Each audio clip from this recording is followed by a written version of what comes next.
8th standard ஹிஸ்ட்ரியில் second lesson வர்த்தகத்திலிருந்து பேரரசு வரை. இந்த லெசனில் எதை பற்றி கொடுத்துருக்காங்கன்னா, ஆங்கிலேயர்கள் ஃபஸ்ட்டு எப்படி இந்தியாவுக்குள்ளே வந்தாங்க, வணிகத்துக்காக இந்தியாவுக்குள்ளே வந்து எப்படி அவங்களோட ஆட்சியை இந்தியாவில் நிலைநாட்டினாங்க அப்படிங்கிற பேசிக் இன்ஃபர்மேஷன் தான் வந்து இந்த லெசனில் கொடுத்துருக்காங்க. இப்போ 15ஆம் நூற்றாண்டில் பார்த்திங்கன்னா நிலவழியாகவும் கடல் வழியாகவும் நிறையா நிலவியல் கண்டுபிடிப்புகள் வந்து புதுசு புதுசாக கண்டுபிடிச்சாங்க. அதுக்கு ஒரு சகாப்தமாக விளங்குனது என்னென்னா ஐரோப்பா நாடு தான். வேறு நாடுகளுக்கு போகிறக்கான நிலவழி கடல் வழியெல்லாம் வந்து நிறைய ஐரோப்பா தான் கண்டுபிடிச்சாங்க. அந்த வகையில் 1498ஆம் ஆண்டு வந்து போர்ச்சுக்கல் நாட்டை சேர்ந்த மாலுமியான வாஸ்கோடகாமா வந்து ஐரோப்பாவிலேருந்து இந்தியா வரக்கான ஒரு புதிய கடல் வழியை வந்து கண்டுபிடிச்சார். எந்த வருஷம்னா 1498வது வருஷம். இந்த மாதிரி நிலவியல் கண்டுபிடிப்புகள்லாம் கண்டுபிடிக்கிறதுக்கான முக்கிய நோக்கம் என்னென்னா, வேறு நாடுகளுக்கு போய் வணிகம் செஞ்சு அவங்க லாபம் பெறக்கும், அவங்களோட அரசியல் ஆதிக்கத்தை வந்து மற்ற நாடுகள் மேலே ஏற்படுத்துறக்கும் தான். அந்த வகையில் அவங்க வங்காளத்தை வெற்றி கொள்கிறாங்க. வங்காளத்தின் வெற்றிக்கு பிறகு ஆங்கிலேய கிழக்கிந்திய கம்பெனியோட ஆட்சி வந்து இந்தியாவில் வலுப்பெறுது. இந்தியாவில் அவங்களோட ஆட்சியை அவங்க கொண்டு வந்ததுக்கான காரணம் என்னென்னா, அவங்களோட பொருளெல்லாம் வந்து இங்கே விற்கணும், வணிகத்தில் வந்து அவங்க நிறைய லாபம் பெறணும், அப்புறம் அவங்களோட ஆட்சி அதிகாரத்தை வந்து நிறைய நாடுகளுக்கு விரிவுபடுத்தணும். அப்படி விரிவுபடுத்தி வந்த நாடு தான் வந்து இந்தியா. அடுத்த டாபிக் ஆங்கில கிழக்கிந்திய கம்பெனியின் ஆட்சி நிறுவப்படுதல். இப்படி அவங்க வணிகத்துக்கு வேண்டி இந்தியாவுக்கு வந்துட்டு அவங்களோட ஆட்சியை வந்து இங்கே வந்து நிறுவுறாங்க. இப்போது பிளாசி போர் பார்த்திங்கன்னா 1757வது வருஷம் நடக்குது. இப்போ வங்காளத்தோட நவாப்பான அலிவர்தி கான் வந்து 1756 வந்து இறக்குறாங்க. அவர் இறந்ததுக்கப்புறம் அவரோட பேரனான சிராஜுத் தௌலா வந்து வங்காளத்தோட அடுத்த நவாப்பா வந்து அரியணை ஏறுறாரு. இப்போ சிராஜுத் தௌலாவோட பலவீனத்தையும் அவங்களோட புகழற்ற நிலையையும் வந்து ஆங்கிலேயர் தனக்கு சாதகமாக்கிட்டு அவங்களோட ஆட்சி அதிகாரத்தை வந்து கைப்பற்றணும்னு வந்து முயற்சி பண்ணுறாங்க. அடுத்து பார்த்திங்கன்னா இங்கே ஒரு பாக்ஸ் கொஸ்டின் கொடுத்துருக்காங்க.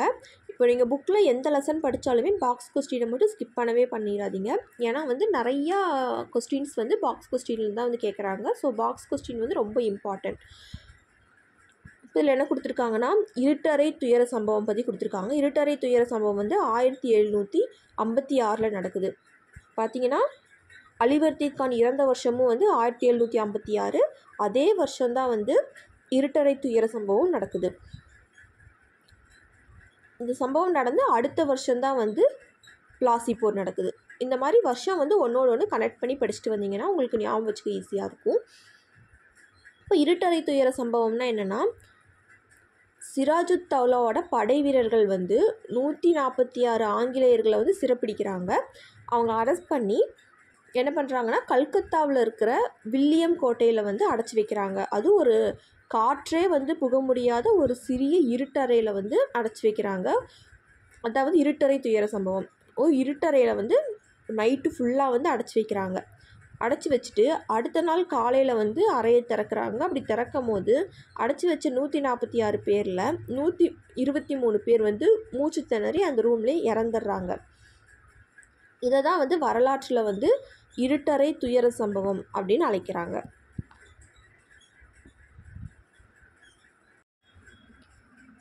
இப்போ சிராஜுத் தௌலாவோட பலவீனத்தை தங்களுக்கு சாதகமாக்கி அவரோட ஆட்சி பொறுப்பை கைப்பற்றணும்னு ஆங்கிலேயர் நினச்சாங்க. இந்த எண்ணத்தை வந்து சிராஜுத் தௌலா புரிஞ்சுக்கிட்டு ஆங்கிலேயர்களுக்கு வந்து ஒரு பாடம் புகட்டணும் அப்படின்னு நினச்சாரு. இப்போது இந்தியாவில் வந்து நிறையா பகுதிகளில் ஆங்கிலேயர் வந்து குடியேறினாங்க. அப்படி கல்கத்தாவில் இருக்கிற அவங்களோட குடியேற்ற பகுதியில் வந்து சிராஜுத் தௌலா தாக்குதல் நடத்தி வங்காளத்தில் இருக்கிற காசிம் பஜார் அப்படிங்கிற வணிக மையத்தை வந்து ஆங்கிலேயர்கிட்ட வந்து கைப்பற்றாரு. இதுக்கப்புறம் 1756வது வருஷம் ஜூன் 20ஆம் தேதி வந்து ஆங்கிலேயரோட வில்லியம் கோட்டை வந்து நவாப் சிராஜுத் தௌலா கிட்ட வந்து சரணடைகிறாங்க. ஆனால் இதுக்கப்புறமா அவங்க பின்வாங்கலை. ஆங்கிலேய படை தளபதி ராபர்ட் கிளைவ் வந்து திரும்பவும் வந்து கல்கத்தாவை மீட்டுறாரு. ராபர்ட் கிளைவ் வந்து கொல்கத்தாவை மீண்டும் கைப்பற்றினதுக்கப்புறம் 1757 வருஷம் பிப்ரவரி 9ஆம் நாள் வந்து அலிநகர் உடன்படிக்கை நடக்குது. இந்த உடன்படிக்கையில் வந்து சிராஜுத் தௌலா வந்து ராபர்ட் கிளைவோட எல்லா நிபந்தனைகளையும் வந்து ஏற்றுக்கிறாரு. அதுக்கப்புறம் மார்ச் மாதம் 1757 வந்து பிரெஞ்சு குடியேற்றமான சந்திரநாகூருங்கிற பகுதியை வந்து ஆங்கிலேயர் கைப்பற்றுறாங்க. இப்போ ஆங்கிலேயர் மாதிரியே பிரெஞ்சுக்காரர்களும் வந்து இந்தியாவில் நிறையா பக்கம் வந்து குடியேறியிருந்தாங்க.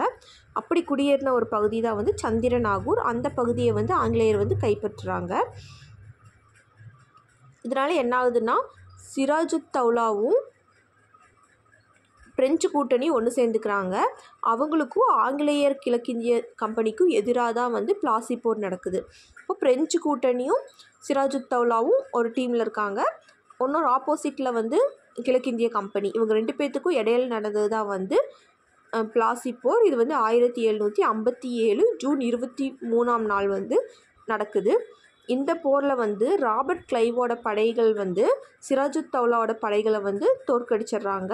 இந்த போரில் வந்து ராபர்ட் கிளைவ் வெற்றி பெறாரு. அப்புறம் இந்த போர் முடிஞ்சதுக்கப்புறம் ஆங்கிலேய கிழக்கிந்திய கம்பெனி வந்து வங்காள கருவூலத்தில் இருக்கிற எல்லா செல்வத்தையும் வந்து எடுத்துக்கிறாங்க. அந்த செல்வத்தை பயன்படுத்தி ஆங்கில கிழக்கிந்திய கம்பெனியோட இராணுவத்தை வந்து இன்னும் வந்து பலப்படுத்துகிறாங்க. இப்போ இந்த பிளாசி போர் நடைபெற்று அதில் ஆங்கிலேயர் வந்து வெற்றி பெற்றது அவங்களோட அதிகாரத்தை வந்து இந்தியாவில் வந்து தொடக்கி வைக்கிறதுக்கு ஒரு முக்கிய காரணமாக இருந்துச்சு. அது மட்டும் இல்லாமல் அடுத்த 2 நூற்றாண்டுகளுக்கு வந்து அவங்களோட ஆதிக்கத்தை இந்தியாவில் நீடிக்கிறதுக்கும் வந்து இது ஒரு வழிவகை செஞ்சிச்சு. அடுத்து பக்சார் போர் வந்து 1764 வருஷம் நடக்குது. இப்போ 1757 வந்து பிளாசி போர் நடக்குது. அதுக்கப்புறம் ஒரு 7 வருஷம் கழித்து 1764 தான் வந்து பக்சார் போர் நடக்குது.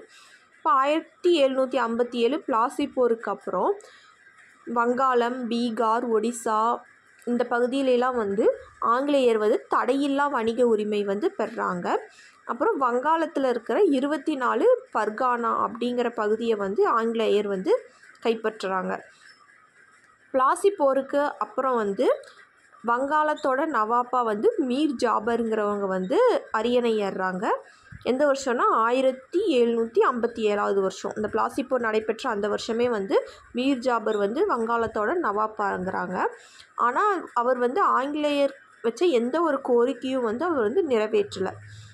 அதனால வந்து ஆங்கிலேயர் வந்து மீர் ஜாபரை கட்டாயப்படுத்தி பதவியிலேருந்து நீக்கிட்டு மீர் ஜாபரோட மருமகனான மீர் காசிம் அப்படிங்கிறவங்க வந்து வங்காளத்தோட புதிய நவாப்பா வந்து ஆக்குறாங்க.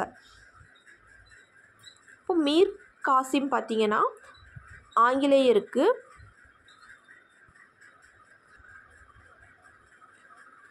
புர்த்வான், மிட்னாப்பூர், சிட்டகாங் அப்படிங்கிற 3 பகுதியை வந்து ஆங்கிலேயருக்கு வழங்குறாரு. அது மட்டும் இல்லாமல் அவர் வங்காளத்தோட தலைநகரை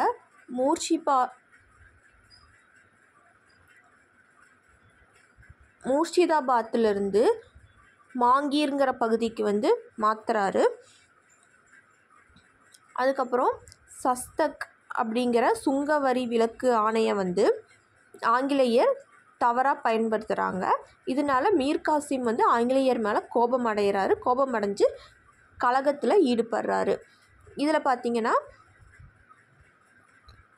ஆங்கிலேயர் வந்து ஜெயிச்சிட்றாங்க. அவங்க வந்து மீர் காசிம் வந்து தோற்கடிச்சிட்றாங்க. தோல்விக்கு அப்புறம் மீர் காசிம் வந்து அயோத்திக்கு தப்பி செல்கிறாரு. அங்கே அடைக்கலமாக இருந்து சுஜாவுத் தௌலா, 2ஆம் ஷா ஆலம் இவங்க கூட சேர்ந்து ஆங்கிலேயருக்கு எதிராக ஒரு கூட்டமைப்பை வந்து உருவாக்குறாரு. இப்போது பீகார் மாநிலத்தில் இருக்கிற பாட்னாவுக்கு மேற்கு பகுதியில் 130 கிலோமீட்டர் தொலைவில் வந்து கங்கை நதிக்கரையில் இருக்கிற ஒரு பாதுகாக்கப்பட்ட சிறிய நகரம் தான் வந்து பக்சார். இப்போ பக்சார் எங்கே இருக்குன்னா வந்து பீகாரில் இருக்கிற பாட்னாவிற்கு மேற்கு பகுதியில் இருக்குது. இப்போ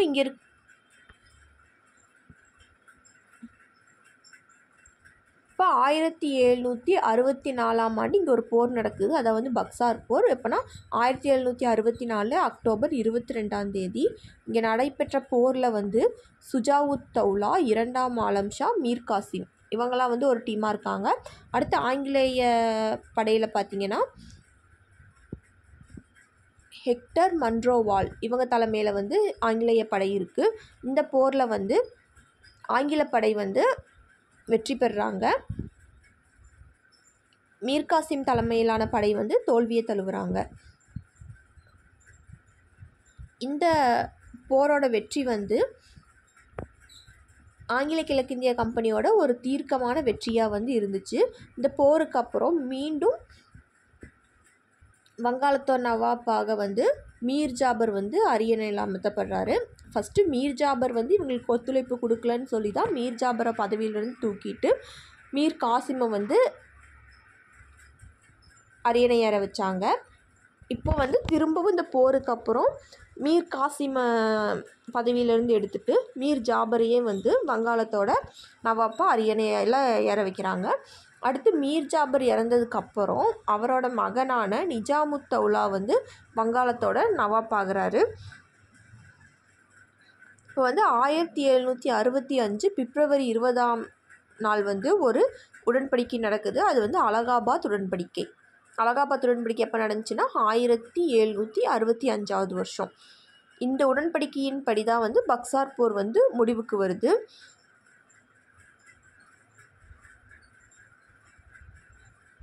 இந்த உடன்படிக்கையில் ஆங்கிலேயர் என்ன சொல்கிறாங்கன்னா, வங்காளத்தோட நவாப் நிஜாமுத் தௌலா அவங்க வந்து வங்காளத்தோட நவாப்பாக இருக்காங்கல்ல, அந்த வங்காளத்தோட நவாப் என்னென்னா அவங்களோட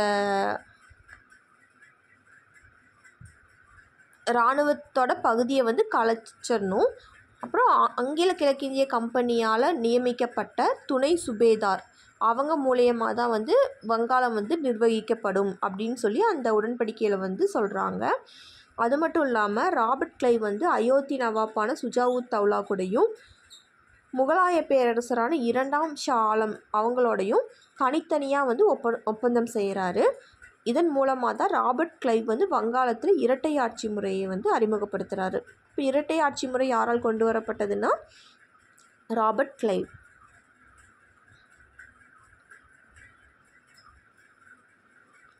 அடுத்து 18ஆம் நூற்றாண்டில் பார்த்திங்கன்னா 3 கர்நாடக போர் வந்து நடக்குது. அது பல்வேறு பகுதியில் பல்வேறு ஆட்சியாளர்களுக்கு இடையே வந்து இந்த போர் வந்து நடக்குது. இந்த போரில் பார்த்திங்கன்னா ஆங்கில கிழக்கிந்திய கம்பெனி ஒரு அணியிலையும் பிரெஞ்சு கிழக்கிந்திய கம்பெனி இன்னொரு அணியிலையும் வந்து எதிரெதிர் அணியில் இருந்தாங்க. இப்போ காலங்காலமாகவே பார்த்திங்கன்னா ஐரோப்பாவில் வந்து பிரிட்டனும் பிரெஞ்சும் வந்து ஒரு போட்டி நாடுகளாக தான் வந்து இருந்து வந்துச்சு. இப்போ அந்த நிலை தான் பார்த்திங்கன்னா இந்தியாவில் வணிகம் செய்கிறதுலையும் ஆட்சி செய்வதிலையும் வந்து தொடர்ந்துட்டு வந்துச்சு. இதோட விளைவாக வந்து இராணுவ போட்டி வந்து தென்னிந்தியாவில் இருக்கிற கர்நாடகா அப்படிங்கிற மாநிலத்தில் வந்து நடைபெறுது. இதுதான் வந்து கர்நாடக போர் அப்படின்னு அழைக்கப்பட்டுச்சு. இந்த போர் வந்து 1746 1763 வரைக்கும் 3 கர்நாடக போர்களாக வந்து நடைபெற்றுச்சு. இந்த போரோட விளைவில் வந்து ஆங்கில கிழக்கிந்திய கம்பெனியோட அரசியல் அதிகாரம் வந்து இந்தியாவில் வலுப்பெற்றுச்சு. இப்போ 3 கர்நாடக போர் வந்து எந்த வருஷம் நடைபெற்றுச்சு அப்படின்னு சொல்லி இதில் கொடுத்துருக்காங்க. இப்போ முதல் கர்நாடக போர் பார்த்திங்கன்னா 1746 ஆரம்பித்து 1748 வரைக்கும் 2 வருஷம் நடைபெற்றுச்சு. அடுத்து பார்த்திங்கன்னா 2ஆம் கர்நாடக போர் வந்து அதோட தொடர்ச்சியாக 1749 1754 வரைக்கும் நடைபெற்றுச்சு. அதுக்கப்புறம் 3ஆம் கர்நாடக போர் பார்த்திங்கன்னா 1756 1763 வரைக்கும் நடைபெற்றுச்சு. இவ்வாறாக கர்நாடக போர் வந்து 1746 தொடங்கி 1763 வரைக்கும் 3 கர்நாடக போர்களாக வந்து இந்தியாவில் நடைபெற்றுச்சு. இப்போ இதே மாதிரி ஐரோப்பாவில் வந்து ஆஸ்திரிய வாரிசுரிமை போர் நடைபெற்றப்போ பிரிட்டனும் பிரான்ஸும் வந்து எதிரெதிர் அணிகளில் இருந்தாங்க. இப்போ அதே பகைமை தான் வந்து இந்தியாவிலையும் தொடர்ந்துட்டு கர்நாடக போர்லேயும் வந்து எதிரொலிச்சிச்சு. அப்புறம் அடையாறு போர் வந்து 1746 வருஷம் நடக்குது. சென்னையில் இருக்கிற அடையாறு நதிக்கரையில் வந்து சாந்தோம் அப்படிங்கிற இடத்துல வந்து கர்நாடக நவாப் அன்வர்தீனுக்கும் பிரெஞ்சு படைக்கும் இடையில போர் நடைபெறுது. இந்த போரில் அன்வர்தீன் வந்து ஆங்கிலேய படையோட உதவியை வந்து நாடுறாரு. பிரெஞ்சு படை வந்து யார் தலைமையில் இருக்குன்னா கேப்டன் பாரடைஸ் அவங்க தலைமையில் தான் வந்து பிரெஞ்சு படை இருக்குது. அப்புறம் மாபூஸ் கான் வந்து ஆங்கிலேயரோடு சேர்ந்து ஒரு வலிமை வாய்ந்த படையாக இருக்கார். இந்த ஒரு வலிமை வாய்ந்த படையை வந்து பிரெஞ்சோட ஒரு சிறிய படை வந்து தோற்கடிச்சிருச்சு. இப்போ நன்கு பயிற்சி பெற்ற ஐரோப்பிய படையை வந்து இந்திய படை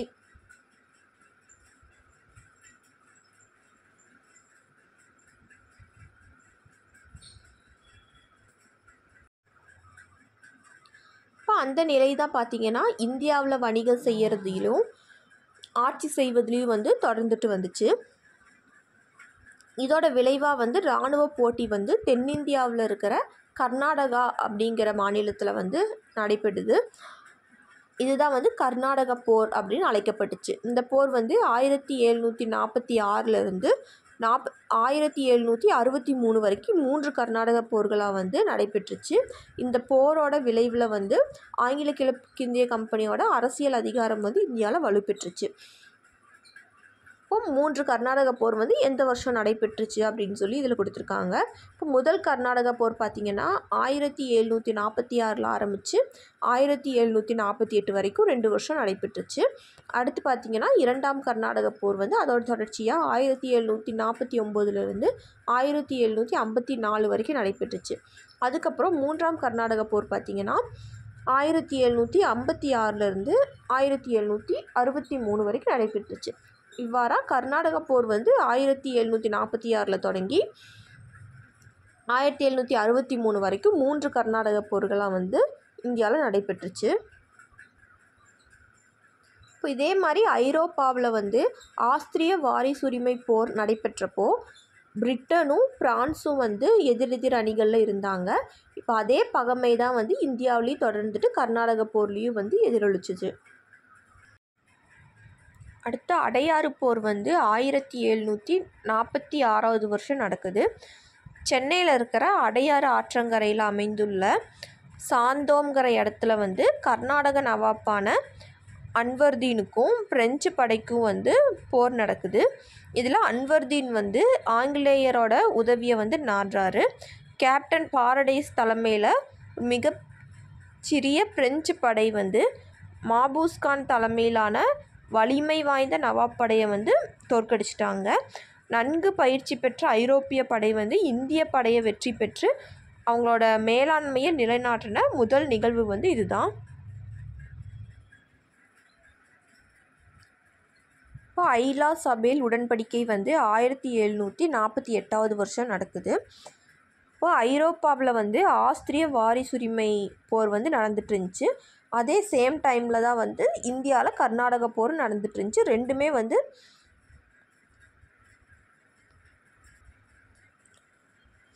பிரிட்டனுக்கும் பிரெஞ்சுக்கும் இடையில நடைபெற்றுச்சு. அப்போது ஐரோப்பாவில் வந்து ஆஸ்திரிய வாரிசுரிமை போரோட முடிவில் ஐலா சபேல்ங்கிற உடன்படிக்கை வந்து நடைபெறுது. அந்த உடன்படிக்கையின் மூலம் இங்கே நடந்துட்டு இருந்த கர்நாடக போர் வந்து முடிவுக்கு வருது. இந்த உடன்படிக்கையின்படி வந்து இப்போ சென்னைன்னு அழைக்கப்படுற மദ്രാஸ் வந்து ஆங்கிலேயர்கிட்டயே வந்து திரும்ப ஒப்படைக்கப்பட்டுச்சு. அதுக்கு பதிலாக வட அமெரிக்காவில் இவங்க கைப்பற்றி வச்சுருந்த சில பகுதியை வந்து பிரெஞ்சுக்காரர்கள் வந்து பெறுறாங்க. அடுத்து இரண்டாம் கர்நாடக போர் வந்து 1749 ஆரம்பித்து 1754 முடிவடையுது. கர்நாடகா அப்புறம் ஹைதராபாத் இந்த பகுதியில் ஒரு வாரிசுரிமை பிரச்சனை வந்து நடைபெறுது. இந்த பிரச்சனை தான் வந்து இரண்டாம் கர்நாடக போர் நடக்கிறதுக்கு காரணமாக இருந்துச்சு.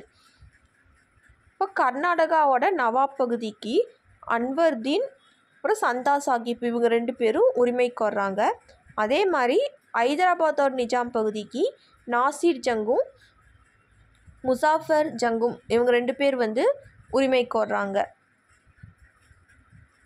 இதில் வந்து தக்கான பகுதியில் பிரெஞ்சுக்காரர்கள் வந்து சந்தா சாஹிப்புக்கு வந்து உதவி செய்கிறாங்க.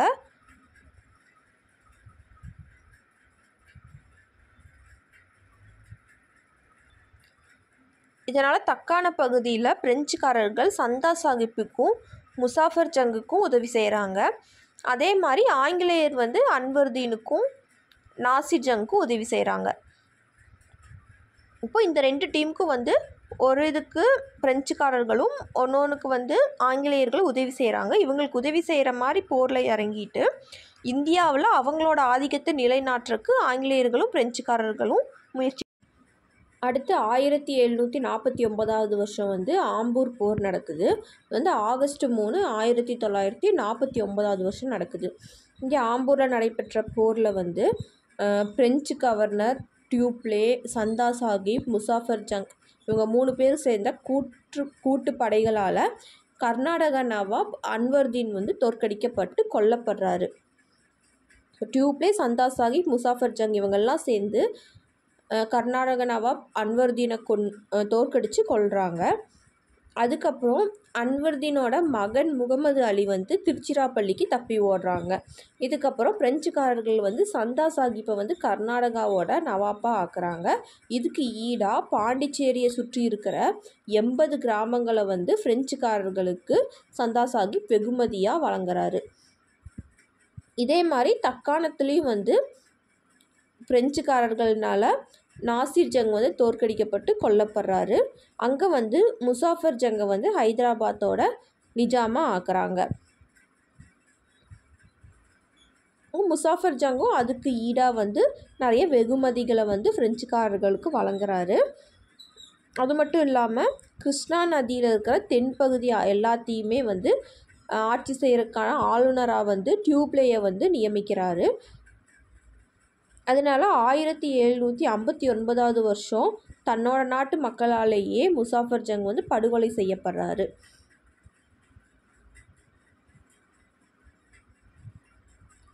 அதுக்கப்புறம் நாசிர் ஜங்கோட சகோதரரான சலஃபத் ஜங் இவரை வந்து பிரெஞ்சு தளபதி புஷியின் உதவியுடன் ஹைதராபாத்தோட நிஜாமாக ஆக்குறாங்க. அவர் வந்து குண்டூர் மாவட்டத்தை தவிர வட சர்க்கார் எல்லாத்தையும் வந்து பிரெஞ்சுக்காரர்களுக்கு வந்து வழங்குறாங்க. இதன் மூலமாக வந்து டியூப்ளே வந்து அதிகாரத்தோட உச்சநிலையை அடைகிறாரு. அதுக்கப்புறம் ஆற்காடு போர் வந்து 1751 வருஷம் நடக்குது. இந்த டைமில் டியூப்ளே என்ன பண்ணுறாருனா முகமது அலி வந்து தஞ்சம் புகுந்து தப்பி இந்த முயற்சியில் சந்தா சாஹிப் வந்து தன்னை பிரெஞ்சு படைகளோடு இணைத்து கொள்கிறாரு. அதே டைமில் ஆற்காடை தாக்குறதுக்கு வந்து ராபர்ட் கிளைவ் கம்பெனிக்கிட்ட வந்து அனுமதி கோர்றாரு. ஆங்கிலேய கவர்னர் சாண்ட்ரஸ் ராபர்ட் கிளைவ் திட்டத்திற்கு அனுமதி வழங்கினார். அதுக்கப்புறம் 200 ஆங்கில படையினர் 300 இந்திய படையினரோடு சேர்ந்து ராபர்ட் கிளைவ் வந்து ஆற்காடை தாக்கி கைப்பற்றாரு. அதுக்கப்புறம் ஆங்கில படை தளபதி ஸ்ட்ரிங்கர் லாரன்ஸோட உதவியோட கிளைவ் வந்து ஆரணி, காவேரிப்பாக்கம் இந்த பகுதியெல்லாம் வந்து இந்த பகுதியில் இருக்கிற பிரெஞ்சு படைகளை வந்து தோற்கடிக்கிறாரு. அதே சமயத்தில் சந்தா சாஹிப் வந்து திருச்சியில் கொலை செய்யப்படுறாரு. அதுக்கப்புறம் அன்வர்தீனோட மகன் முகமது அலி வந்து ஆங்கிலேயரோட உதவியோட ஆற்காடுக்கு நவாப் ஆகிறாரு. இந்த தோல்விக்கு அப்புறம் பிரெஞ்சு நாட்டு அரசாங்கம் வந்து டியூப்ளேயை வந்து மீண்டும் பாரிஸுக்கு வந்து அழைச்சிட்றாங்க. அதுக்கப்புறம் பாண்டிச்சேரி உடன்படிக்கை வந்து 1755 வருஷம் நடக்குது. டியூப்ளே பாரிஸ்க்கு போனதுக்கப்புறம் பிரெஞ்சு ஆளுநராக கோதேயுங்கிறவங்க வந்து பதவியேற்கிறாங்க. இவர் வந்து ஆங்கிலேயரோடு சேர்ந்து பாண்டிச்சேரி உடன்படிக்கை வந்து செய்து கொள்கிறாரு. இந்த உடன்படிக்கையின் மூலம் வந்து இரு நாடுகளும் தங்கள் உள்நாட்டு விவகாரங்களில் தலையிடக்கூடாது எனவும் போருக்கு முன்னர் இருந்த பகுதிகள் அவரவரிடமே ஒப்படைத்து கொள்ள வேண்டும் எனவும் கூறப்பட்டது. 2 நாடுமே ஒரு நாடோட உள்நாட்டு விவகாரங்களை தலையிடக்கூடாது.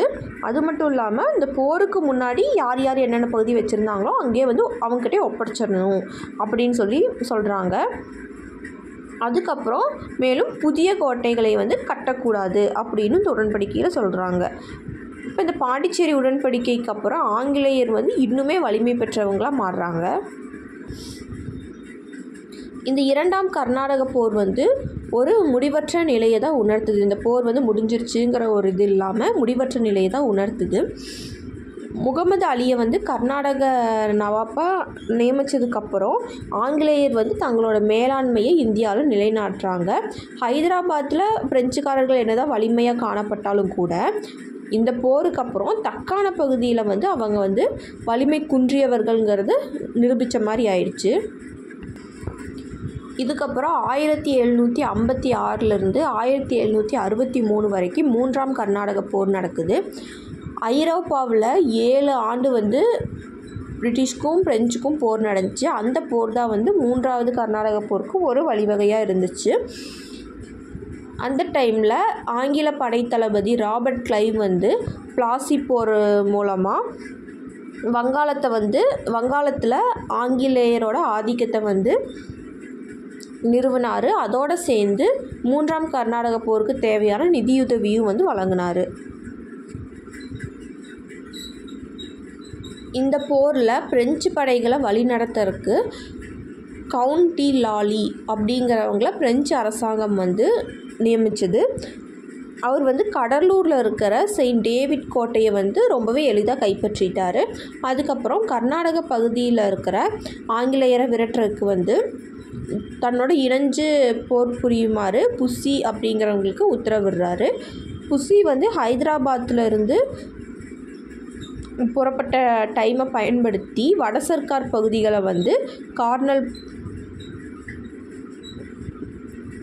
வந்து கைப்பற்ற கார்னல் போர்ட் அவங்கள வந்து வங்கத்திலிருந்து ராபர்ட் கிளைவ் வந்து அனுப்பிச்சி வச்சார். அதுக்கப்புறம் 1760 வந்தவாசி போர் நடக்குது. 1760 ஜனவரி 22 வந்து வந்தவாசி போர் நடக்குது. அந்த போரில் வந்து ஜெனரல் அயர்கூட் அப்படிங்கிறவங்க தலைமையில் வந்து ஆங்கிலேய படை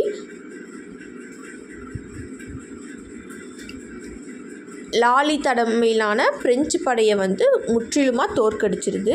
அதுக்கப்புறம் ஒரு ஆண்டுக்கு இந்தியாவில் இருக்கிற எல்லா குடியேற்றங்களையும் வந்து பிரெஞ்சுக்காரருக்கு வந்து இழக்கிறாங்க. அதுக்கப்புறம் கவுண்ட் டி லாலி அப்படிங்கிறவங்கள வந்து பிரெஞ்சு நாடு வந்து திரும்ப வந்து கூப்பிட்டு அங்கே சிறையில் அடைக்கப்பட்டு பின்னர் வந்து தூக்கிலிடப்படுறாரு. அதுக்கப்புறம் 1763 வருஷம் பாரிஸ் உடன்படிக்கை நடக்குது.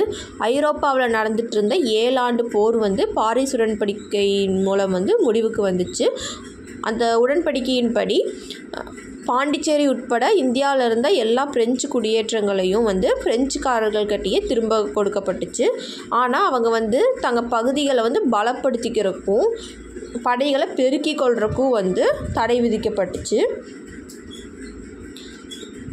இந்த உடன்படிக்கையின் மூலமாக பிரெஞ்சு ஆதிக்கம் வந்து இந்தியாவில் முடிவுக்கு கொண்டு வரப்பட்டுச்சு.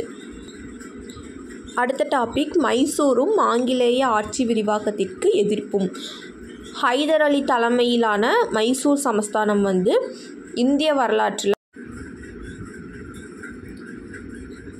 இந்தியாவில் ஆங்கிலேய ஆட்சியோட விரிவாக்கத்துக்கு எதிராக ஹைதர் அலியும் அவரோட மகன் திப்பு சுல்தானும் வந்து முக்கியமான பங்காற்றினாங்க.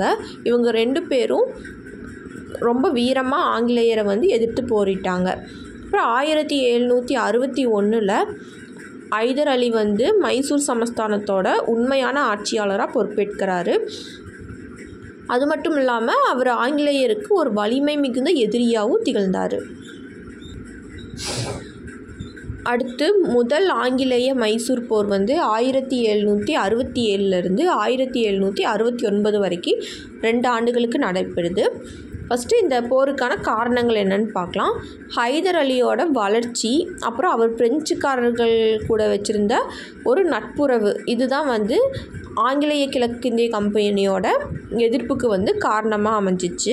அது மட்டும் இல்லாமல் ஹைதர் அலிக்கு எதிராக மராத்தியர்கள், அப்புறம் ஹைதராபாத் நிஜாம் இவங்கெல்லாம் வந்து ஆங்கிலேயர் கூட சேர்ந்து முக்கூட்டணியை ஏற்படுத்தினர். முக்கூட்டணினா 3 பேர் சேர்ந்து கூட்டணி ஏற்படுத்துகிறாங்க. அதாவது மராத்தியர்கள், ஹைதராபாத் நிஜாம், ஆங்கிலேயர்கள். அடுத்து போரின் போக்கு. தளபதி ஜோசப் ஸ்மித் தலைமையிலான ஆங்கிலேய படையோட உதவியோட ஹைதராபாத் நிஜாம் வந்து 1767 மைசூர் மேலே வந்து போர் தொடுக்கிறாரு. இதில் ஆங்கிலேய படையை வந்து ஹைதர் அலி தோற்கடித்து மங்களூரை வந்து கைப்பற்றாரு. அதுக்கப்புறம் 1769 மார்ச் மாதம் வந்து ஹைதர் அலி மதராஸ் மீது வந்து போர் தொடுக்கிறாரு. இதனால் ஆங்கிலேயர்கள் 1769 ஏப்ரல் 4 வந்து ஹைதர் அலி கூட ஒரு உடன்படிக்கையை வந்து செய்து கொள்கிறாங்க. இதுதான் வந்து மதராஸ் உடன்படிக்கை 1769 நடக்குது. இது வந்து ஆங்கிலேய மைசூர் போரோட முடிவில் நடக்குது மதராஸ் உடன்படிக்கை. இந்த உடன்படிக்கையின் மூலம் வந்து இந்த போருக்கு முன்னாடி இருந்த பகுதிகளை வந்து இரு தரப்பினரும் வந்து திரும்ப பெறுறாங்க.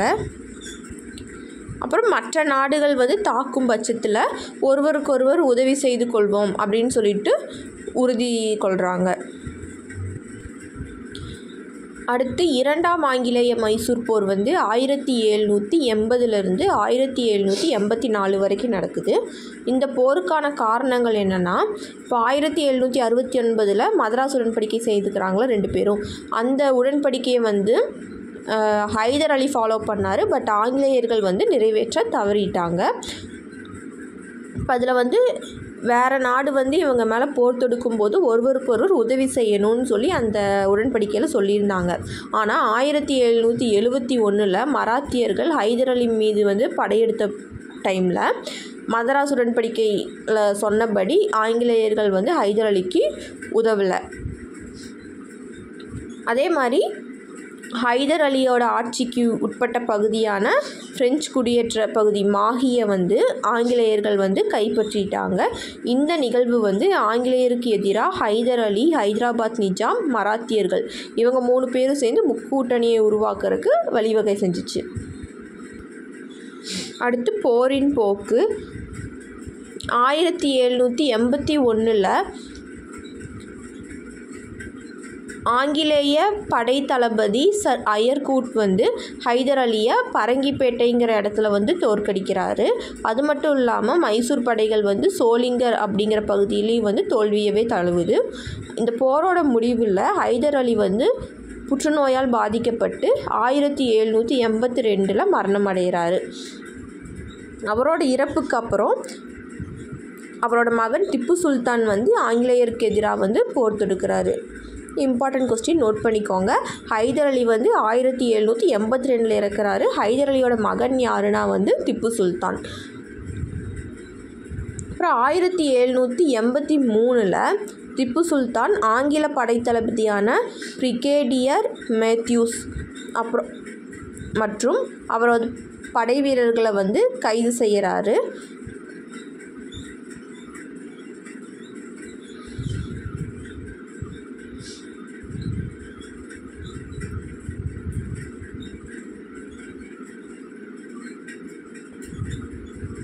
இது வந்து பின்னாளில் வந்து திப்பு சுல்தானுக்கு வந்து பின்னடைவை வந்து ஏற்படுத்துச்சு.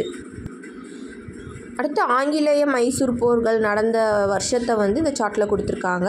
ஆங்கிலேய மைசூர் போர் வந்து 1767 ஆரம்பிக்குது, 1799 முடிவடையுது. இது வந்து 4 போர்களாக நடக்குது. முதல் ஆங்கிலேய மைசூர் போர் வந்து 1767 ஆரம்பித்து 1769 வரைக்கும் நடக்குது.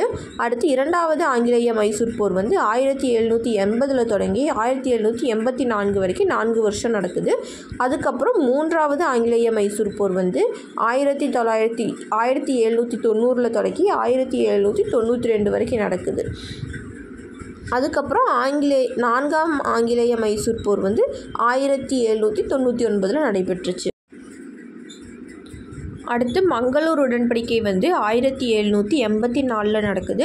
1784 மார்ச் 7 ஆங்கிலேயருக்கும் திப்பு சுல்தானுக்கும் இடையில இந்த உடன்படிக்கை வந்து கையெழுத்தாகுது. இந்த உடன்படிக்கையின்படி வந்து 2 பிரிவினரும் போரில் கைப்பற்றின பகுதியை வந்து திருப்பி அளிக்கணும்னு, அதுக்கப்புறம் போர் கைதிகளை வந்து ஒப்படைக்கணும்னு உடன்பாடு வந்து ஏற்படுது. இந்த உடன்படிக்கையின் மூலமாக வந்து கவர்னர் ஜெனரல் வாரன் ஹேஸ்டிங் வந்து புதிதாக உருவாக்கப்பட்ட பிரிட்டிஷ் ஆதிக்கத்தை வந்து வலிமை மிக்க எதிரிகளான மராத்தியர்கள் மற்றும் ஹைதர் அலி இவங்ககிட்ட இருந்து பாதுகாத்து வச்சுக்கிட்டாரு. இதே நேரத்தில் அமெரிக்காவில் தங்கள் குடியேற்றங்களை வந்து பிரிட்டன் இழந்த போதிலும் வாரன் ஹேஸ்டிங் இந்தியாவில் வந்து எதையும் இழக்காமல் பாதுகாத்து கொண்டார். அதுக்கு பதிலாக இந்தியாவில் இருக்கிற ஆங்கிலேய ஆட்சி பகுதி எல்லாத்தையும் வந்து ஒருங்கிணைச்சு வச்சுக்கிட்டாரு. அடுத்து 3ஆம் ஆங்கிலேய மைசூர் போர் வந்து 1790 ஆரம்பித்து 1792 வரைக்கும் நடக்குது. இந்த போருக்கான காரணங்கள் என்னன்னு பார்க்கலாம். மங்களூர் உடன்படிக்கைக்கு அப்புறம் ஆங்கிலேயருக்கு எதிராக வெளிநாடுகள் கூடையெல்லாம் வந்து கூட்டணி அமைச்சுக்கணும்னு ஃப்ரெஞ்சு, துருக்கி இந்த பகுதிக்கெல்லாம் வந்து திப்பு சுல்தான் தன்னுடைய தூதுவர்களை வந்து அனுப்புனார். அப்புறம் ஆங்கிலேய கூட்டணியில் இருந்த திருவிதாங்கூர் சமஸ்தானத்தை வந்து திப்பு சுல்தான் 1789 ஆண்டு வந்து தாக்குறாரு. அந்த டைமில் திப்பு சுல்தானுக்கு எதிராக ஆங்கிலேயர்கள் ஹைதராபாத் நிஜாம் மற்றும் மராத்தியர்களோடு சேர்ந்து முக்கூட்டணியை வந்து உருவாக்குறாங்க. அடுத்து போரின் போக்கு. 2 ஆண்டுகள் நடந்த இந்த போரில் திப்பு சுல்தான் வந்து தனியாக அந்த முக்கூட்டணியை எதிர்த்து போரிட்டார். இந்த போர் வந்து 3 கட்டங்களாக நடைபெற்றுச்சு. தளபதி மேடோஸ் தலைமையிலான தாக்குதல் வந்து தோல்வியில் முடிஞ்சு. அதனால் 1790 தலைமை ஆளுநர் காரன்வாலிஸ் வந்து அவராகவே வந்து படையை வழி நடத்தினார். அப்புறம் ஸ்ரீரங்கப்பட்டினத்தை தாக்குவதற்கு தடையாக இருந்த எல்லா மலைக்கோட்டையும் வந்து அவர் கைப்பற்றினார். அதுக்கப்புறம் திப்பு சுல்தான் வந்து ரொம்பவே நம்பிக்கை இழந்து ஆங்கிலேயரோட பேச்சுவார்த்தைக்கு வந்து உடன்பட்டார். அந்த உடன்பட்டதை வந்து ஏற்றுக்கிட்ட காரன்வாலிஸ் வந்து 1792 திப்பு சுல்தான் கூட சேர்ந்து ஸ்ரீரங்கப்பட்டின உடன்படிக்கையை வந்து செய்து கொள்கிறாரு. அடுத்து ஸ்ரீரங்கப்பட்டின உடன்படிக்கை வந்து 1792 நடக்குது. இந்த உடன்படிக்கையின்படி வந்து திப்பு சுல்தான் அவரோட ஆட்சி பகுதியில் பாதியை வந்து ஆங்கிலேயர்கிட்ட ஒப்படைச்சார். அது மட்டும் இல்லாமல் போர் இழப்பீட்டு தொகையாக 3.6 கோடி வந்து செலுத்தணும் அப்படின்னும் திப்பு சுல்தானோட 2 மகன்களை வந்து ஆங்கிலேயர்கிட்ட பிணை கைதிகளாக ஒப்படைக்கணும் அப்படின்னும் திப்பு சுல்தான் வந்து கட்டாயப்படுத்தப்பட்டார். இந்த உடன்படிக்கையின் மூலமாக ஆங்கிலேயர்கள் மலபார், குடகுமலை, திண்டுக்கல், பாரமஹால் இந்த பகுதியெல்லாம் வந்து பெற்றுக்கிட்டாங்க. பாரமஹால்ங்கிறது கோயம்புத்தூர் அப்புறம் சேலம் இந்த 2 பகுதியும் உள்ளடக்கியது.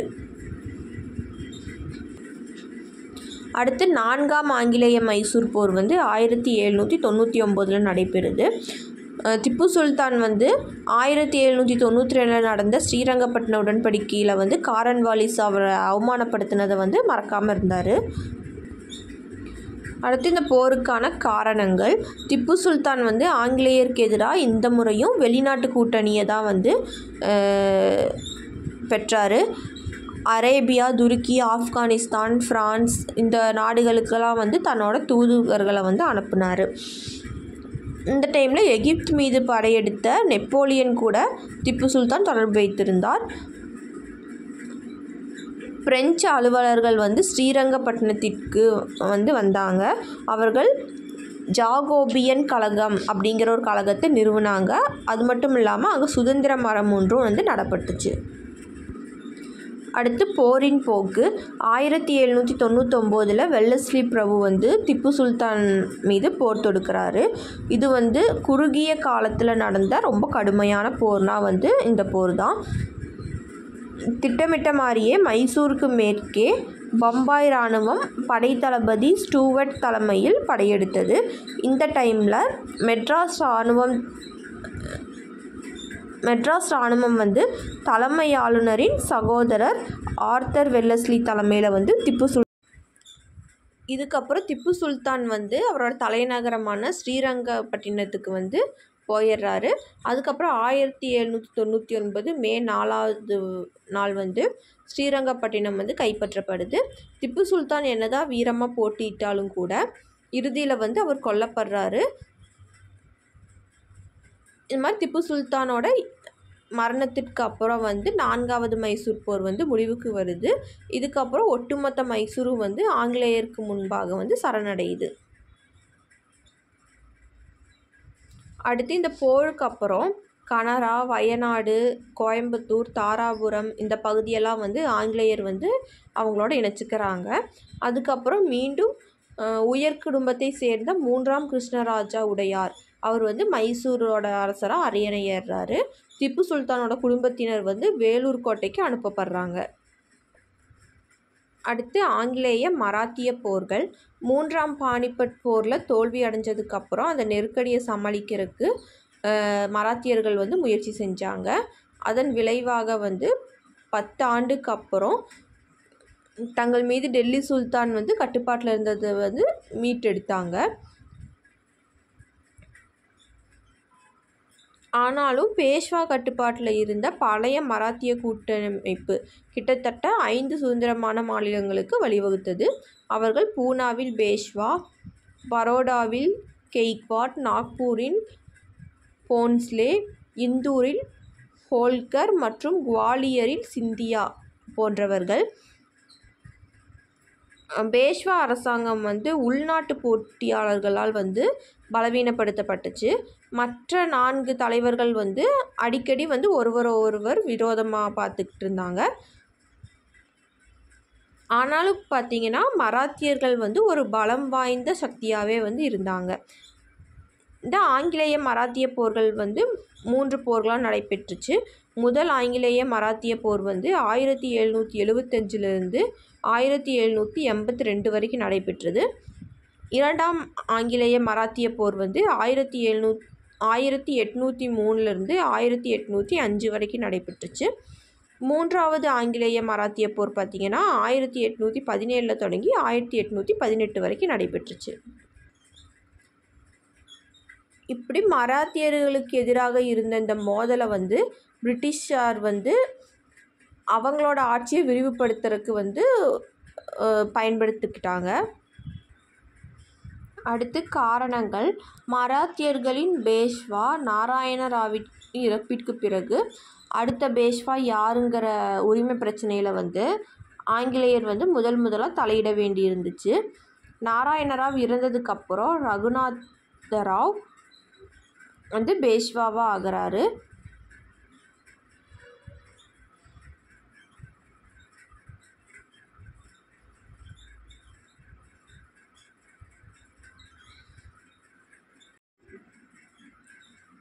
ஆனால் அவரோட அதிகாரத்துக்கு வந்து பூனாவில் இருந்த ஒரு குழு வந்து நானா பட்னாவிஸ் தலைமையில் எதிர்ப்பு தெரிவிச்சிச்சு.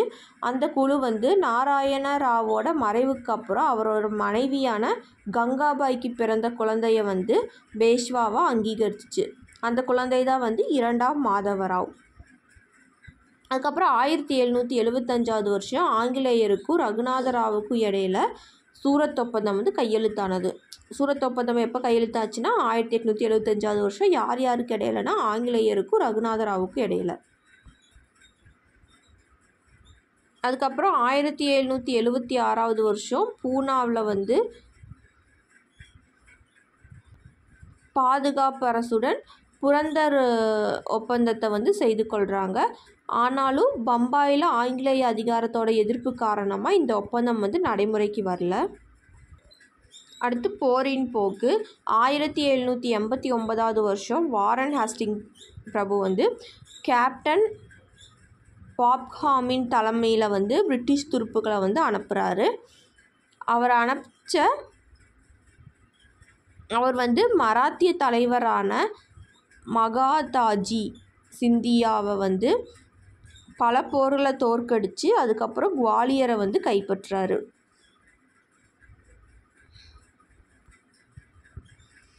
அதுக்கப்புறம் 1782 ஆண்டு மே 17ஆம் நாள் வந்து வாரன் ஹேஸ்டிங் வந்து ஒரு உடன்படிக்கையை ஏற்படுத்தி கொள்கிறாரு.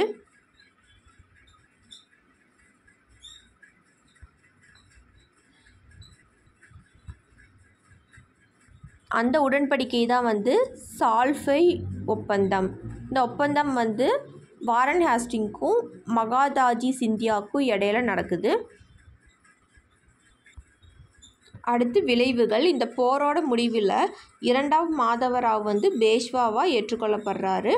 அது மட்டும் இல்லாமல் ரகுநாத ராவுக்கு வந்து ஓய்வூதியம் வழங்கப்படுது. அப்புறம் பிரிட்டிஷ் அரசுக்கு சால்சேட்டுங்கிற பகுதி வந்து வழங்கப்பட்டுச்சு. இந்திய அரசியலில் வந்து சால்ஃபை ஒப்பந்தம் பிரிட்டிஷாருக்கு வந்து ஒரு செல்வாக்கை ஏற்படுத்துச்சு. அது மட்டும் இல்லாமல் பிரிட்டிஷாருக்கும் மராத்தியருக்கும் இடையே அடுத்த 20 வருஷத்துக்கு வந்து சமாதான உறவு வந்து நீடிச்சிச்சு. அதுக்கப்புறம் மகாதாஜி சிந்தியா வந்து 1794 வந்து இறக்குறாங்க. அவரோட இறப்புக்கு அப்புறம் அவரோட மருமகனான தௌலத்ராவ் சிந்தியா வந்து பதவியேற்கிறாரு. சிந்தியாவோட மரணம் வந்து பூனாவில் நானா பட்னாஃபிஸ் அதிகாரத்தை வந்து இழக்க செஞ்சிச்சு. அது மட்டும் இல்லாமல் ஆங்கிலேயரோட செல்வாக்கு வந்து வட இந்தியாவில் விரிவுபடுத்துறதுக்கு வழிகொடுச்சு. அதுக்கப்புறம் பேஷ்வா 2ஆம் மாதவராவ் வந்து 1795 வருஷம் வந்து தற்கொலை செஞ்சு கொள்கிறாரு. அதுக்கப்புறம் வந்து ரகுநாத ராவின் வலிமையற்ற மகனான 2ஆம் பாஜிராவ் வந்து பேஷ்வா ஆகிறாரு.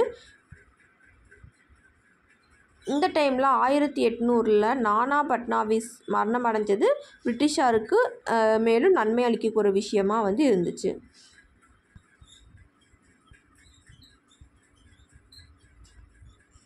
அதுக்கப்புறம் 1802 ஹோல்கர் வந்து பேஷ்வாக்கு எதிராக படையெடுக்கிறாரு. சிந்தியா மற்றும் பேஷ்வாவின் கூட்டுப்படைகளையும் வந்து தோற்கடிக்கிறாரு. இந்த போரோட முடிவில் பேஷ்வா 2ஆம் பாஜிராவ் வந்து இந்தியாவின் தலைமை ஆளுநராக இருந்த வெல்லஸ்ரீ பிரபுவை அணுகுனார். பேஷ்வாவை வரவேற்ற வெல்லஸ்ரீ பிரபு வந்து அவரோட 1802 பஸ்லீன் உடன்படிக்கையை வந்து செய்து கொண்டார். பஸ்லீன் உடன்படிக்கை வந்து 1802 வருஷம் நடக்குது. யார் யாருக்கு இடையிலனா பேஷ்வா 2ஆம் பாஜிராவுக்கும் வெல்லஸ்லி பிரபுக்கும் இடையில நடக்குது. அதுக்கப்புறம் இந்த உடன்படிக்கையின் படி தான் துணைப்படை திட்டத்தை வந்து பேஷ்வா வந்து ஏற்றுக்கொள்கிறாரு.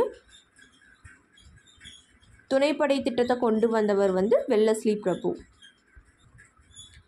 அதுக்கப்புறம் 2ஆம் ஆங்கிலேய மராத்திய போர் வந்து 1803 ஆரம்பித்து 1805 வரைக்கும் நடக்குது. பேஷ்வா வந்து துணைப்படை திட்டத்தை ஏற்றுக்கொண்டதுக்கப்புறம் தௌலத்ராவ் சிந்தியாவும் ரகோஜி போன்ஸ்லே இவங்க 2 பேரும் மராத்திய சுதந்திரத்தை காப்பாற்றணும்னு சொல்லி முயற்சி எடுத்தாங்க. ஆங்கிலேய இராணுவம் வந்து அர்த்தர் வெல்லஸ்லியின் தலைமையில் அஸ்லேம் மற்றும் அரகான் பகுதியில் சிந்தியா மற்றும் போன்ஸ்லே ஆகியோர கூட்டுப்படையை வந்து தோற்கடிச்சிச்சு. அதுக்கப்புறம் போரின் போக்கு. இந்த போரோட வெற்றிக்கு அப்புறம் சிந்தியா கூட சுர்ஜி அர்ஜுகான் ஒப்பந்தத்தையும் போன்ஸ்லே கூட தியோகான் ஒப்பந்தத்தையும் வந்து 1803 வருஷம் ஆங்கிலேயர்கள் வந்து செய்து கொள்கிறாங்க. 2ஆம் ஆங்கிலேய மராத்திய போரோட முடிவில் மராத்தியர்கள் வந்து தோற்கடிக்கப்படுறாங்க. அது மட்டும் இல்லாமல்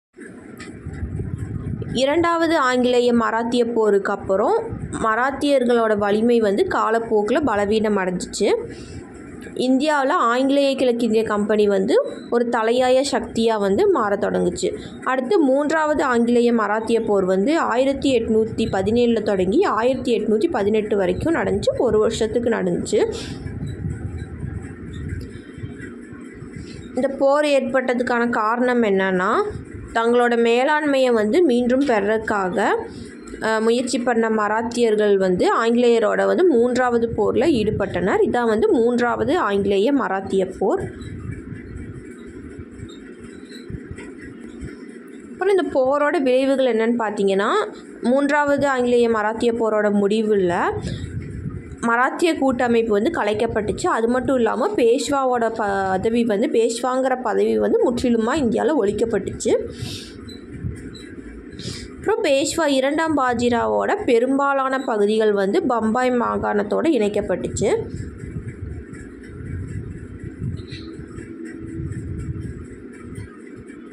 அப்புறம் தோற்கடிக்கப்பட்ட போன்ஸ்லே மற்றும் ஹோல்கரின் மராத்திய பகுதிகளான நாக்பூர், இந்தூர் இந்த பகுதியெல்லாம் வந்து ஆங்கிலேயரோட வசம் வந்துச்சு. அது மட்டும் இல்லாமல் மராத்திய கடைசி பேஷ்வாவான 2ஆம் பாஜிராவுக்கு வந்து ஓய்வூதியமாக 8 லட்சம் ரூபாய் வந்து வழங்கப்பட்டுச்சு. மராத்தியரோட கடைசி பேஷ்வா யாருன்னா 2ஆம் பாஜிராவ். இந்த பேஷ்வா முறை வந்து எந்த போருக்கு அப்புறம் ஒழிக்கப்பட்டுச்சுன்னா 3வது ஆங்கிலேய மராத்திய போர். இந்த போர் நடைபெற்ற வருஷம் வந்து 1817 1818 வரைக்கும்.